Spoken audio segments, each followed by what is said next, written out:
며칠 전에는 미국에서 그 라스베가스에서 큰 행사가 있었는데 막을 내렸습니다. 그것은 CES, Consumer Electronic Show라는 그 유명한 그 미국 소비자 기술협회에서 주관하는 세계 가전 전시회가 얼마 전에 이제 막을 내렸습니다.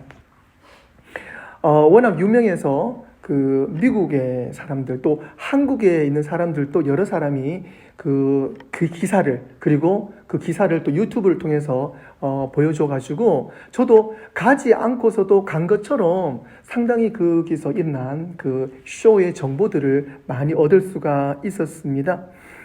컨슈머 그 테크놀로지 그 어소시에이트 주관하는 미국 소비자 기술협회죠. 거기서 이 세계 최대 규모의 가전 박람회 이 CES를 해마다 하는데 이곳에서는 세계 여러 나라에 내놓으라 하는 가전 그 컴퍼니들 그 기업들이 와가지고 본인들의 그 미래를 보여주는 곳이 바로 그것입니다. 그래서 말 그대로 그 세계 가전 전시이기 때문에 그곳에서는요 사실 어떤 것들이 주로 이루냐면 우리가 잘 아는 뭐 예를 들어 뭐 GE라든지 뭐 일본의 뭐 소니, 파나소닉, 그다음에 한국의 그 삼성, 그다음에 LG 이런 데에서 와서 뭐 브라운관, 뭐 반도체, 그다음에 그런 부분들 여러 가지 뭐 가전 제품들을 그 나름 열심히 준비한 것들을 보여주는 자리예요. 그러니까 크게 두 가지의 어떤 쇼가 있는 거죠. 뭐가 있냐면 CES처럼 가전 전시회가 있고 그 다음에 우리가 잘 아는 것처럼 자동차 그 모터쇼가 있잖아요. 그런데 올해 CES에서는 놀라운 일이 좀 이제 변화가 된 거예요. 그게 뭐냐면 지금까지는요 그 쇼에서는 옛날 같은 경우에는 뭐 미국의 기업이 그 부스에서 크게 이제 자리를 차지한다거나 아니면 불과 몇 년 전까지만 해도 그 가전 그러면은 여러분들 옛날에 기억나시죠? 뭐 도시바, 뭐 소니, 뭐 파나소닉 그런 데서 와서 야 이것이 정말 가전의 미래다라고 할 정도로 그런 데서 와서 이렇게 보여주고 그 부스를 크게 차지했었죠. 그런데 이제는요 삼성, 뭐 한국의 삼성, 그 다음에 LG 이런 데서 기업들이 그 큰 CES에서 가장 큰 부스를 차지한다는 소식을 저는 몇 년 전부터 들어왔어요. 그래 가면 삼성에서 브라운관 이제 뭐 예전에는 70인치가 80인치 그러다가 막 롤오버 돌아가는 거. 그다음 이제는 막 투명한 막 그런 정말 야 옛날에 우리가 영화에서 보는 듯한 그런 모니터들이 막 눈앞에서 펼쳐지고 막 그런 거예요. 이게 3D가 아닌데 평면 TV인데 3D처럼 보인다든지 뭐 그런 모습들을 삼성에서 만들고 그 다음에 LG에서 만드는 모습을 보면서 상당히 한국 사람으로서 자부심을 느꼈어요. 그런데 올해부터는요 큰 변화가 일어났습니다. 그곳에서 삼성과 LG, 소니, GE 이런 가전의 대기업들이 참여했는 곳에서 자동차 업체들이 참여하게 된 거예요. 그리고 올해 그 CES에서 가장 큰 부스를 차지한 기업이 어디냐면 현대 기아입니다. 너무 신기했어요.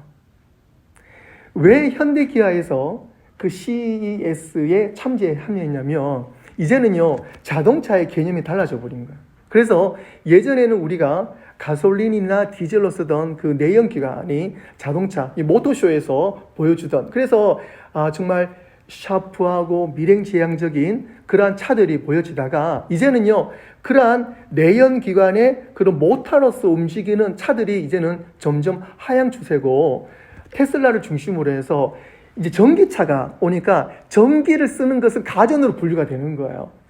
그러면서 이제는 현대, 기아 이런 곳에서 그리고 소니 같은 경우에는 혼다와 손을 잡고 그래서 그 가전 전시회에 자동차들이 막 대거 출연한 거예요. 멋있는 차들이요.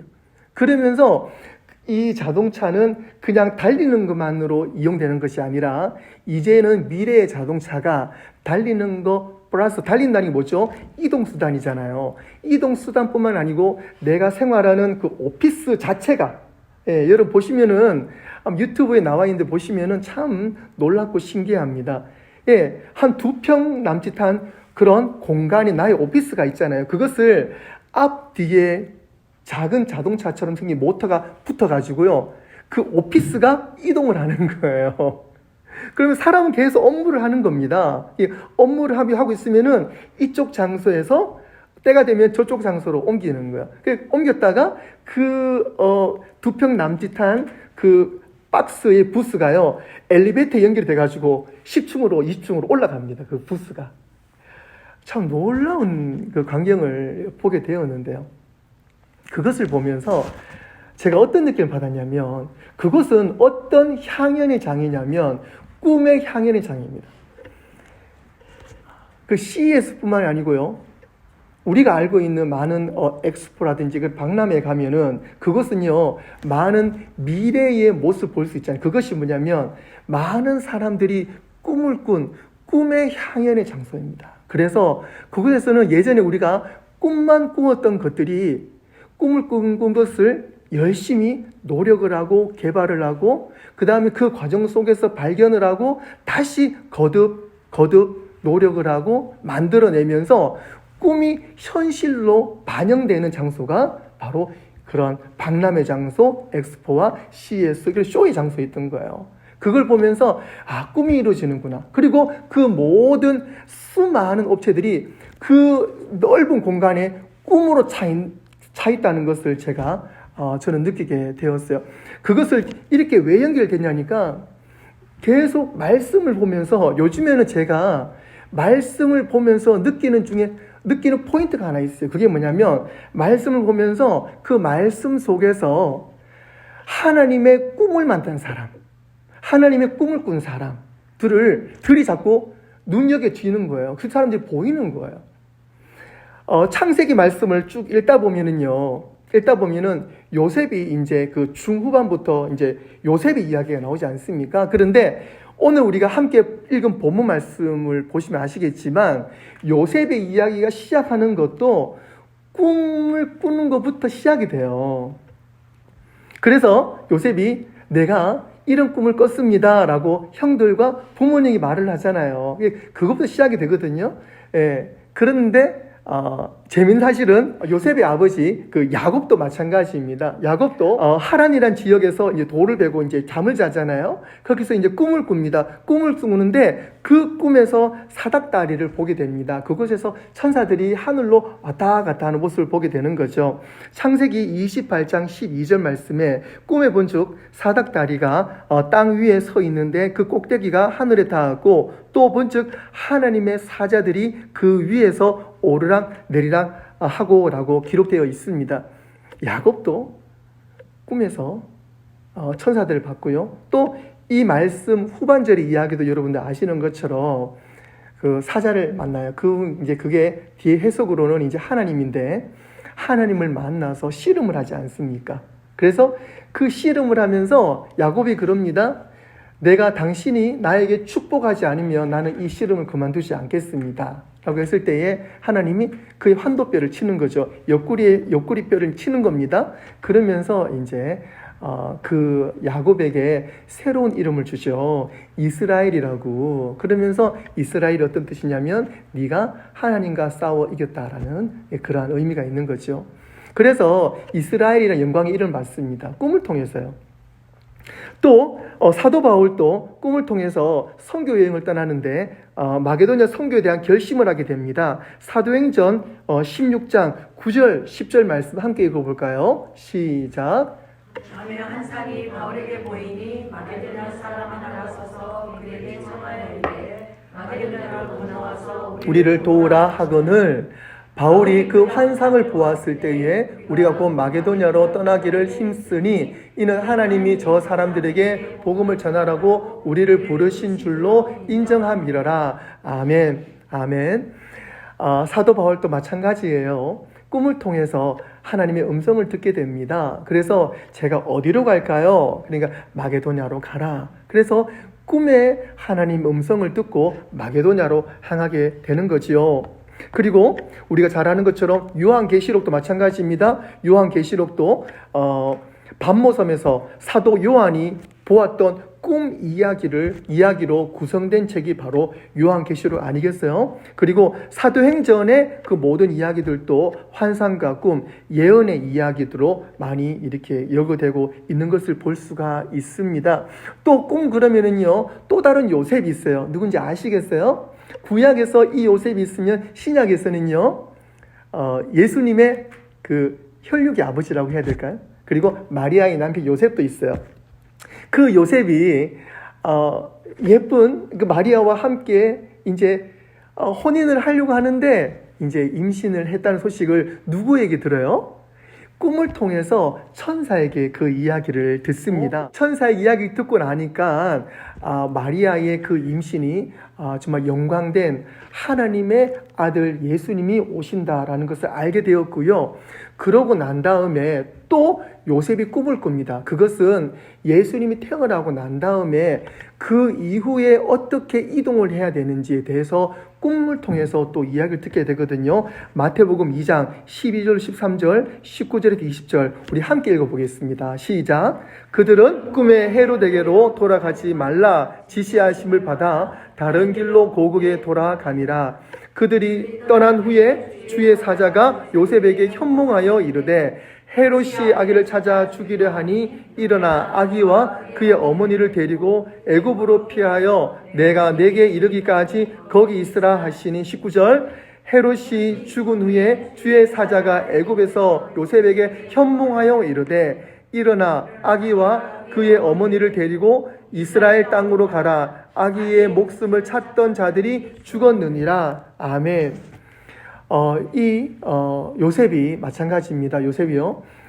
꿈을 통해서 하나님의 음성을 듣고 내가 어디로 움직여야 될지, 그리고 어떻게 언제 움직여야 될지, 어디로 움직여야 될지를 듣게 되는 것이요. 그래서 결국은 예수님과 함께 헤롯이 죽은 후에 움직이게 된 거죠. 그리고 난 다음에 이스라엘로 옮기게 됐다는 사실을 우리는 볼 수 있습니다. 무엇을 통해서요? 꿈을 통해서 그래 볼 수 있었다는 사실입니다. 사랑하는 성도 여러분, 제가 성경책에 나와 있는 꿈을 통해서 하나님을 만나고 하나님의 음성을 들은 몇 사람의 이야기를 해드렸어요. 제가 왜 이 꿈에 대해서 말씀을 드리냐면, 하나님의 사람은 하나님의 꿈을 꿉니다. 그리고 하나님의 사람은 하나님의 꿈을 보여주십니다. 우리가 오늘 말씀에 있는 것처럼 요셉 같은 경우에는 자면서 꿈을 꾸고, 또 야곱도 잠을 자면서 사닥다리로 올라내리는 그러한 꿈을 꿨지만, 그것뿐만 아니고요, 하나님의 사람들은요, 그 꿈을 통해서 하나님의 꿈을 이루어가는 사람들이었습니다. 즉, 우리는 하나님을 믿기 때문에 하나님의 꿈을 꾸고 하나님의 꿈을 받고 살아가는 자들이에요. 하나님의 꿈을 가지고 있는 사람과 그리고 내가 가지고 있는 꿈을 꾸고 가는 사람들은요, 차이가 있어요. 예를 들어요, 우리가 꾸는 꿈이라 그러면 잘 때 꾸는 꿈 말고요, 그거 포함해서 우리가 꾸는 꿈, 미래를 말하는 거죠. 그 꿈을 꿀 때는요, 그것을 때로는 야망으로 우리가 오해를 할 때가 있어요. 그러니까 사람들은요, 나의 꿈은 뭐다 그럴 때에 그것이 야망으로 비춰질 때가 있어요. 그런데 사람의 야망에는 무엇이 들어가 있냐면 욕심이 들어가 있습니다. 사람의 꿈에는 욕심이 들어가 있는, 그것이 바로 결국은 패망의 지름길이 되는 거죠. 오늘 우리가 읽은 말씀, 창세기, 거기 요셉의 이야기 나오잖아요. 그런데 이 요셉의 스토리 잘 알고 있는 것처럼 요셉이 그래 꿈 이야기를 형제들과 부모님들께 했을 때에 형들이 싫어했어요. 시기했어요. 그래서 결국은 나가서 그 요셉을 구덩이를 파가지고 거기서 이제 죽이려고 하다가 죽이진 않고 밀어넣잖아요. 그리고 결국은 죽이진 않고 이제 노예로 지나가던 상인에게 노예로 팔아넘깁니다. 그러므로 말미암아 생명은 건졌지만 요셉의 삶은요, 그때부터 참 힘든 삶이었잖아요. 하지만 그에게는 하나님 주신 무엇이 있었어요? 꿈이 있었어요. 하나님 주신 꿈이 있었고 그에게는 하나님 주신 꿈을 향해서 그 꿈을 포기하지 않았어요. 그러면서 하나님이 나에게 주신 그 꿈이 무엇인가라고 생각을 하면서 아마 살았을 거예요. 그럴 때에 그것을 어떻게 알 수 있냐면 노예로 팔려간 그 보디발의 집에서 그의 행실이 어땠어요? 너무너무 성실했어요. 하나님이 그에게 그러한 성실함을 주셨고 은혜를 주셨어요. 그리고 그에게 꿈을 주셨어요. 그럴 때에 요셉은 그곳에서 인정을 받았지요. 하지만 그 인정도 잠시 사단은 그것을 이게 그냥 가만히 놔두지 못한 거예요. 그래서 보디발의 아내를 통해서 누명을 쓰게 되잖아요. 그래서 결국은 또 더 큰 감옥으로 가게 되는 거죠. 그래서 애굽의 큰 감옥으로 가서 갇혀 있는 그 과정 속에서도 요셉은 꿈을 포기하지 않았어요. 그럴 때에 거기서 두 관원장, 그러니까 왕의 바로 직속 신하인 떡을 대접하는 관원장과 술을 대접하는 관원장이 어떤 잘못으로 인해서 두 사람이 같이 오게 된 거예요. 됐는데 이 두 사람이 꿈을 동시에 꾸게 된 거죠. 또 그런데 꿈을 꾸는 사람들은요, 그 꿈을 또한 해석을 할 수가 있습니다. 요셉은 그 꿈을 해석을 하잖아요.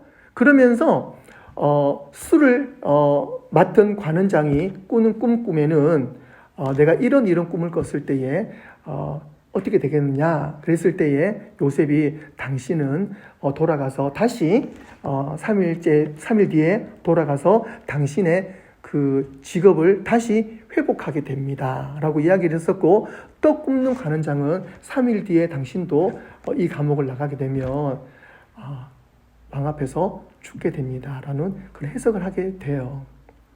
되는데 한번 보세요. 제가 뭘 말씀을 드리려냐면 창세기 40장 6절 말씀 제가 읽어드릴게요.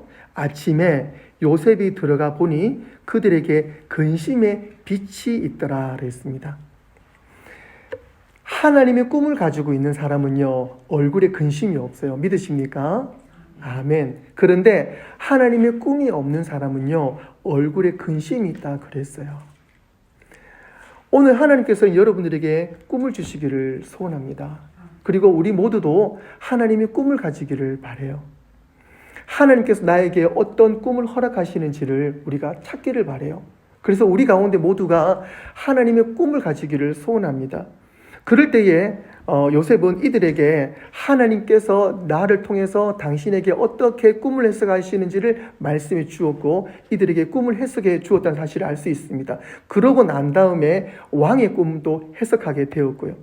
이처럼 하나님의 사람은 하나님의 꿈을 꾸게 됩니다. 예전에 제가 한번 소개시켜드렸던, 말씀드렸던 한 분이 계세요. 지금은 샌디에고 영락교회 담임으로 계시는 김용태 목사님, 제가 한번 소개시켜드렸는데 기억나세요? 이분이 여기 계실 때에 좋은 부모 되기 학교를 슬로건을 가지고 강연을 참 많이 하셨는데 그분께서 하신 강연 중에 자녀를 위하여 좋은 부모가 되기 위한 5가지라는 것을 말씀해 주셨어요. 그때 기억나세요? 제일 위에 있는 주제가 뭔지 기억나세요? 그것이 바로 꿈입니다. 좋은 부모로서 자녀에게, 자식에게 전해줄 수 있는 가장 마지막의 핵심이 뭐냐면 자식이 줄 수 있는 것은 좋은 옷을 입히고 좋은 것을 먹이는 것, 그것 아니고요. 좋은 부모로서 자녀에게 줄 수 있는 것은 꿈이라는 사실입니다. 그 자녀에게 꿈을 심어줄 수 있는 부모가 가장 좋은 부모라라고 이 목사님은 여러 번 이야기하셨어요. 그런데 이 꿈은 무엇으로 이루어지냐면 이 꿈이 있는 자녀는요, 그에게 분명한 목표가 있습니다. 그런데 그 목표는 어디에 기반을 두고 있냐면 자신감에서 이루어져요. 꿈이 있는 사람은 목표가 있고 목표가 있는 사람은요, 자신감이 있습니다. 저와 이런 마찬가지예요. 우리 자녀들도 마찬가지입니다. 꿈이 없는 사람은요, 목표가 없어요. 목표가 없는 사람은 자신감이 없어요. 반대로 이야기하면 자신감이 없다 그러면 거기에는 꿈이 없다는 사실입니다. 사랑하는 성도 여러분, 저와 여러분 삶 가운데서 자신감이 있기를 축원합니다. 아멘. 그 자신감은 무엇이 있을 때 이루어진다고요?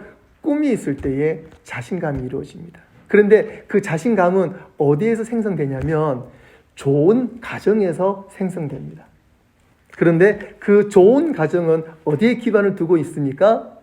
하나님의 은혜에 기반을 두고 있다는 사실입니다. 제가 김용태 목사님의 그 말씀을 조금 빌어서 정리를 하자면요. 좋은 가정이, 하나님의 은혜가 분명히 기반이 된 가정 위에는요, 좋은 가정이 이루어집니다. 좋은 가정 위에는요, 그 자녀에게는요, 자신감이 있습니다. 무엇을 해도 자신감이 있습니다. 그리고 그 자신감 있는 자녀는요, 목표라는 것이 있고요, 그 목표는요, 꿈을 향해서 달려가게 되어 있습니다. 오늘 말씀을 함께 접목해 보겠습니다. 하나님의 자녀는요, 하나님의 백성은요, 오늘 성경에 나와 있는 여러 꿈을 꾼 하나님의 사람들은요, 그리고 저와 여러분들은요, 하나님의 꿈이 있는 사람은요, 하나님의 꿈을 이루어 나가는 사람들입니다. 그리고 하나님을 바라볼 때 그 사람들에게 하나님은 꿈을 심어 주십니다. 하나님의 꿈을 심어 주십니다. 그리고 하나님의 꿈을 심고 가지고 있는 사람은요, 하나님의 꿈을 간직하고 가고 있는 사람은요, 그에게는요, 분명한 목표가 있고, 그에게는 자신감이 있으며, 그에게는 힘이 있습니다. 그에게는 능력이 있습니다. 믿으십니까? 아멘. 사랑하는 성도 여러분, 하나님의 꿈을 가지시길 주님의 이름으로 축원합니다. 하나님 저에게 꿈을 주십시오. 하나님의 꿈을 허락해 주십시오. 하나님, 제가 가지고 있는 야망 다 버리게 하여 주시옵소서. 내가 가지고 있는 꿈 버리게 하여 주시옵소서. 성령님 도와주시옵소서.